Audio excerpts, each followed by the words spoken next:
Now, whether you've been flying FPV for a really long time or maybe you're just getting started in this hobby, you've probably done your research and figured out by now that DJI's HD FPV system is pretty much the gold standard.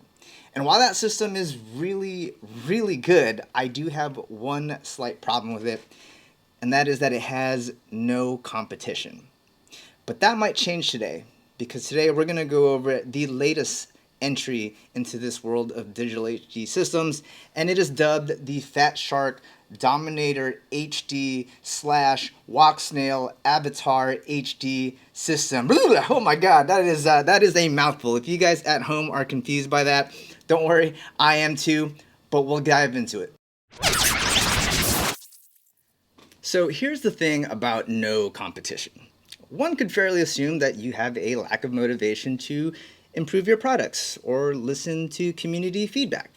For instance, I, as a professional pilot in like the cinema world, would love to see better line framing options in my goggles, or see more Betaflight OSD elements come in, or even just read something higher than 25.5 volts in my goggles. If you know, you know. But my point is, at the time of releasing this video, the last time that DJI has released a firmware update that actually had an improvement, I believe, was August of 2021. Now, somebody fact check me here because I might be wrong on that. If I'm wrong, drop it down in the comments. But my point is it just feels like DJI has kind of almost turned their back on this product ever since they handed it off to CADX. Now, I'm not saying this is what they did. I'm just saying it's kind of what it feels like. However, there's also the possibility that maybe they're just all in on working on a V3 version of the product, which would be amazing, and I'm probably just getting butthurt. Now, I know what you're thinking. I can feel you guys typing it into the comments already. What about Bifrost? What about Connex? What about HD0? And you're right. These are all entries into the digital FPV system. However, with the exception of the latter, I just felt like these systems were underwhelming in terms of performance and features, and it didn't really instill any confidence with me, at least, that it could ever compete at the same level as DJI. Again, the exception here is HD0, for the sole reason that I have personally not tested that system and that I hear really good things about it. So, today, we had the latest entry, and that is a familiar brand in the FPV space. We've got Fatshark, who has partnered up with a company called Walksnail, and together, I guess it's called the Fatshark Dominator Avatar HD system. Okay, here's the part where I'm confused, fellas, but either way, you get the goggles from Fatshark specifically for the Walksnail Avatar VTX system. So let's start with the VTX itself, and here's what that looks like. So you can see next to a CADX Vista, it's a little bit bigger than a CADX Vista. However, it is smaller when we look at it from a height perspective. Whereas the CADX Vista has 20 by 20 hole mounting, this one actually uses 25 millimeter, which is the standard for whoop style AIOs. So right off the bat, this does feel slightly lighter than the Vista system. And as you can see at the top, it's got two antennas for diversity antennas, which I personally like because I feel for cinelifter and even long-range applications, having diversity antennas proves to be beneficial because you can separate the antennas. However, I also feel like for smaller, like 5-inch freestyle drones, maybe it doesn't make that much of a difference, as proven by the single antenna Vista unit. Performance just seems to be the same. Now, as we continue looking at this VTX, you'll notice that it's got two connectors. One of them is, this one is for your power and UART connections. There's 4 pins on here, so you've got ground, power, and then you've got your RX and TX for UART. There is mysteriously also 2 more pins that don't get used. On the DJI systems, that's usually for S-Bus and ground because it has an integrated receiver. This, however, does not. However, the 2 pins are there. Who knows what's going to happen in the future. Now, the other port is actually a USB port. Although it's not your standard USB port, what you get is you get this cable. You plug this guy into the air unit and this guy into your laptop, and now you've got a standard USB connection. And this is how you do firmware updates. You'll also notice that there is no micro SD card slot on here, just like the Cadex Vista. However, you can record DVR on this unit, and it does it by having an internal memory. And the internal memory, I believe, is 8 gigabytes. Obviously, the pros and cons to this is that you don't have an SD card that you could potentially lose, pop out, or break. On the flip side, having it internal means that you're pretty much limited. So once you hit that 8 gigabyte cap, you're going to have to plug it in and download it. Other good bits are that the Diversity antennas do have locking plates. It is UFL connections, and it is the same for the camera cable connection. I actually got shipped the nano version of this camera, so as you can see, it is a lot tinier than the standard camera. So this is like the 14 mil. This is what you would see like on a Whoop. It does come with this little adapter plate so that you can put it into a more standard 19 by 19 fitment. Now the only concern that I've got about these camera and really just any nano camera in general is that usually the lens on here I don't really like.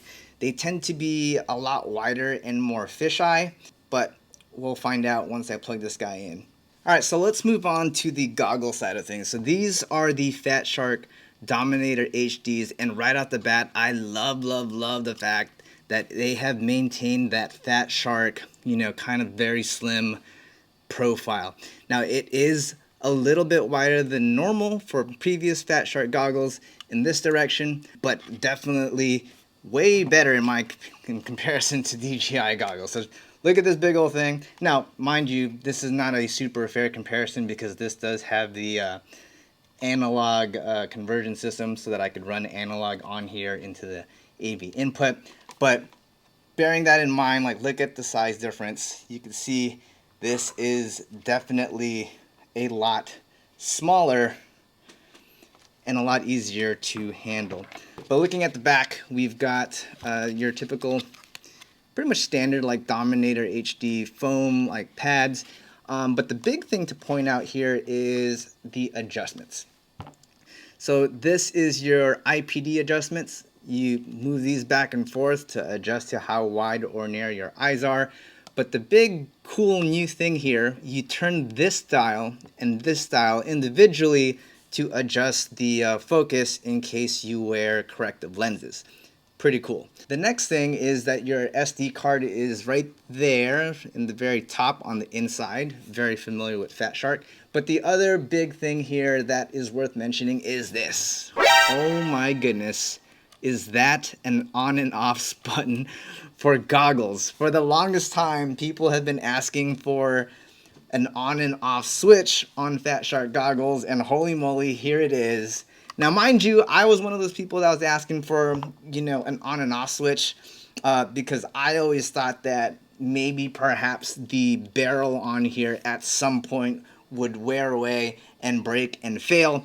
However, I have yet to do that on any pair of goggles, including the DJI. So maybe that was just a fear that, doesn't really have any grounds. But nonetheless, we've now got a power button on here. The antennas are very similar layout to DJI. You've got two on top, two at the kind of the front here. They are RPSMA, so your antennas, you'd be happy to know, are all compatible. Up top right here, you've got two buttons. You've got a record button, a back button, and very similar to DJI, you've got this 5-way switch, up, down, left, right, and then center to select. In terms of weight, yeah, not even, there's no competition. This is definitely lighter.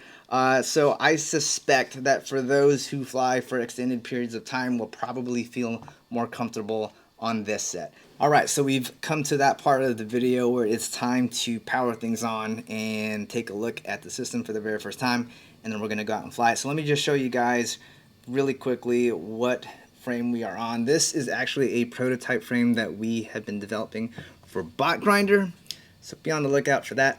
But we've got the VTX, just double-sided sticky tape and zip tied out in the back. We'll be running Crossfire.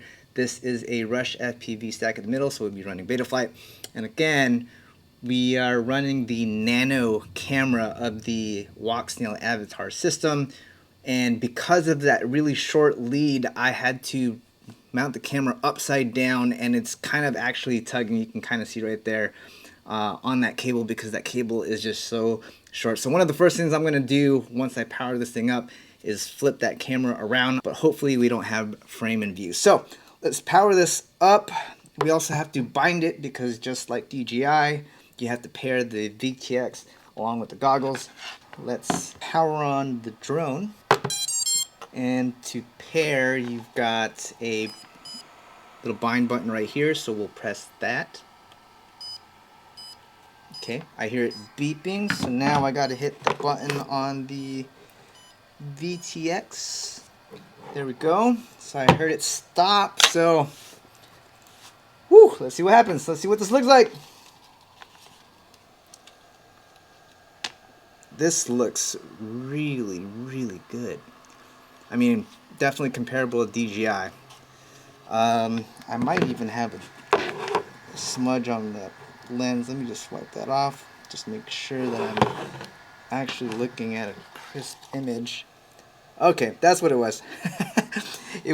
There's a little smudge, and I couldn't tell if it was just my adjustment on the diopter or on the focus, or if it was that. So, okay, well, once you get that down, of course now, you know, that's kind of the one thing that I'll say about the Fatshark goggles, is it's really easy to kind of get some grease and oil on the lens just because of how close it is. That's something that doesn't really happen with the DJI goggles just because of how far away that lens is. So that's just something to think about. But wow, now that I've got this all cleaned up, that is definitely a nice and crisp image. Alright, so I have navigated my way around the menu. I like the way this menu system is presented. I think it's cleaner than the way DJI does it. But I do have one complaint right now, and that is when I'm playing with these buttons up here, I have a tendency to put my thumb down here so that I can actually press this. And I've actually already accidentally turned off the off switch. So obviously that's me, something that we're going to have to just kind of get used to. But something to think about. On initial, of looking into the Fatshark Dominators, I thought that the field of view was a little bit smaller than the DJI goggles, and after just going back to back, I can definitely confirm the field of view on the Dominators is a little bit smaller. Now that's not necessarily a bad thing. Some people actually prefer having it a little bit smaller just so that you don't have to move your eyeballs around so much to find certain things within your view. I don't think that the DJI goggles field of view is too big. At the same time, I don't think that the smaller field of view in the Dominators is too small. So I think this is just going to be one of those like personal preference type of things. Just something to think about.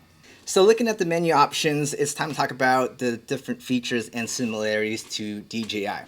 As you go through the system, you'll notice that some of the things are pretty similar in terms of how they're labeled, such as transmission power. In fact, the way that increases in power is very similar to DJI, where you kind of start at 25 and you can end at 700.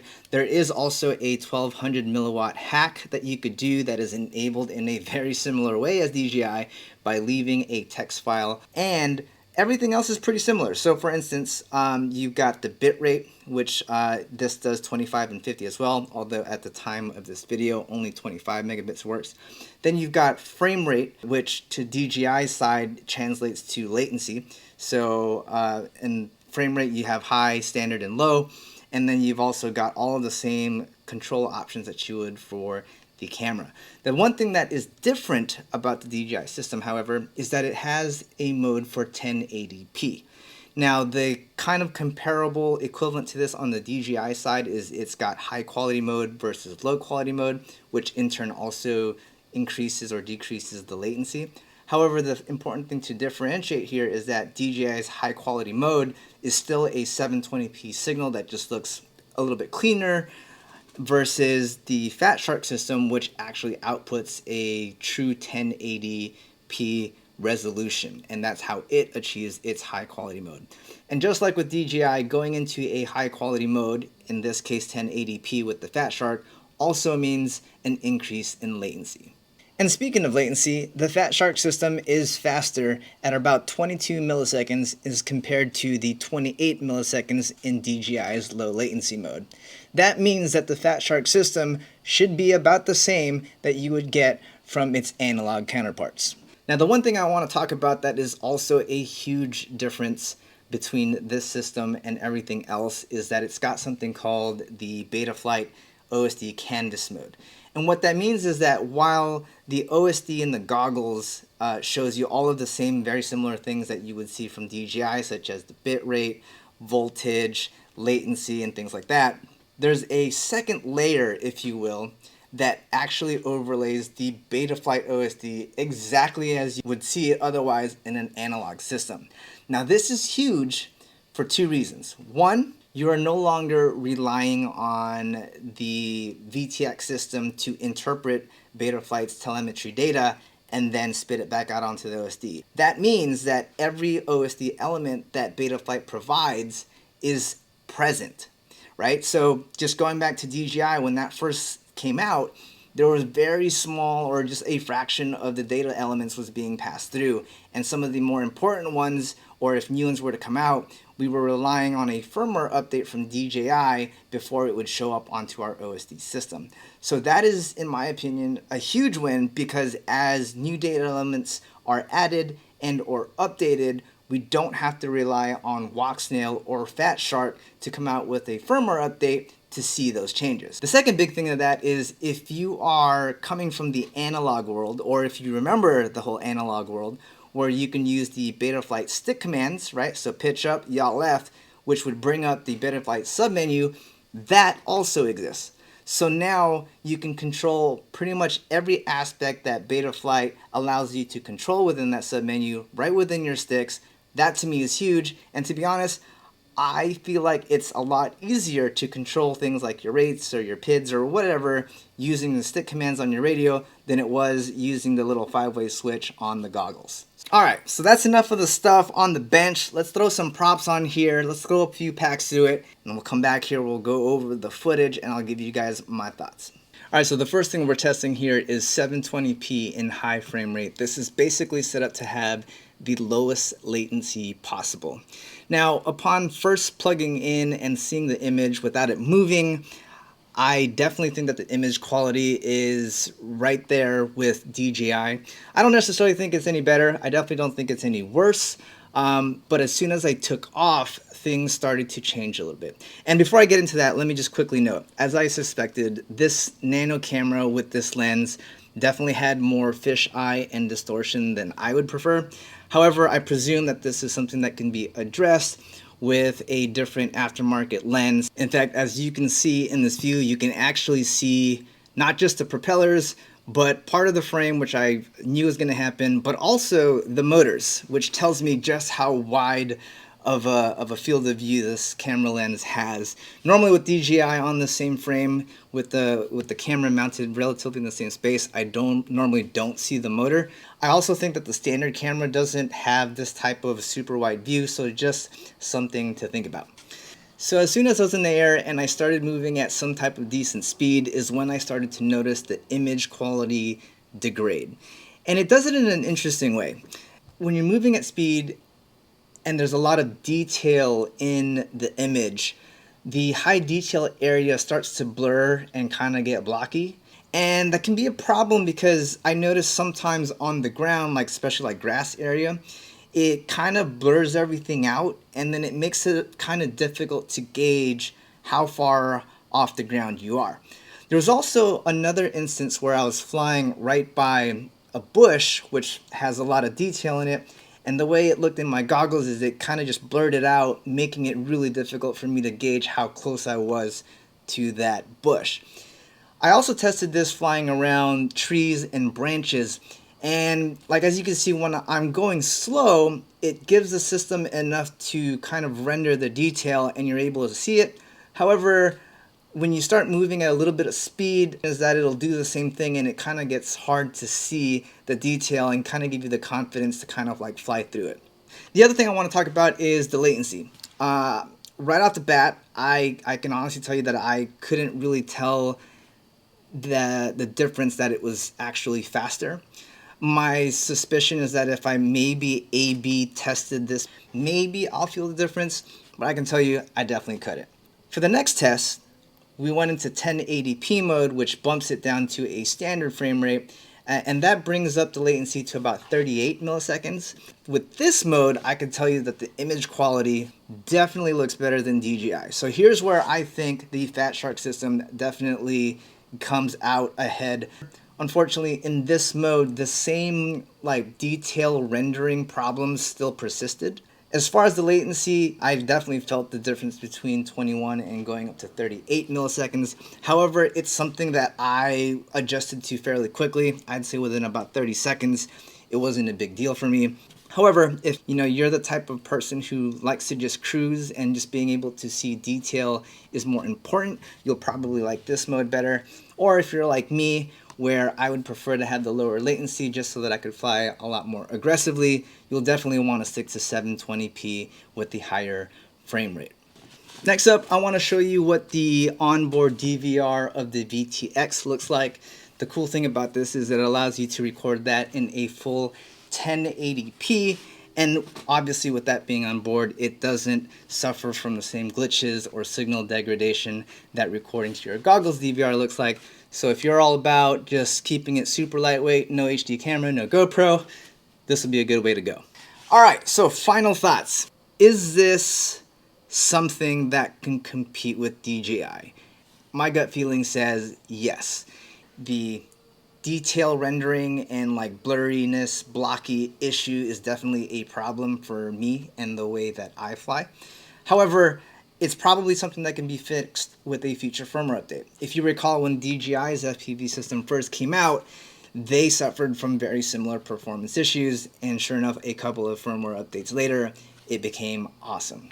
So, if you're already invested in DJI, is it worth switching over? Probably not, because for somebody like me who has a whole fleet of drones already within the DJI ecosystem, that would mean thousands of dollars for me just to switch over. So it's probably not worth it for somebody like myself. However, if you've been living in the analog world and you are thinking about making the jump to digital, then you've got something to think about, right? Because on the one hand, you've got DJI, which is pretty much established. They've got a suite of products out there where you could just jump into and you know that it works. But maybe perhaps the firmware update is maybe not so great these days.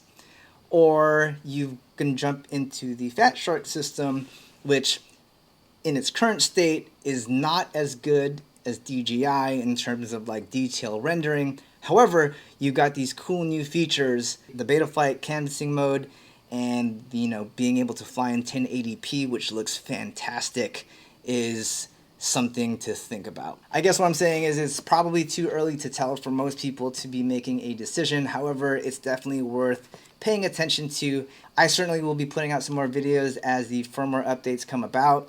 I'm specifically interested actually in the USB out to HDMI feature that it's got, because as a pilot in the professional cinema world, it's very common to operate off of two monitors, one for the FPV system and one for the HD camera that is on board. And that's just because typically you have a lot better control over the shot when you can see what the drone is doing as well as what the camera operator is seeing. So be on the lookout for some future videos where I'm going to test the latency and see whether or not that USB out to a monitor is something that is viable. I suspect that if it is definitely something that a lot of heavy lift pilots will be interested in.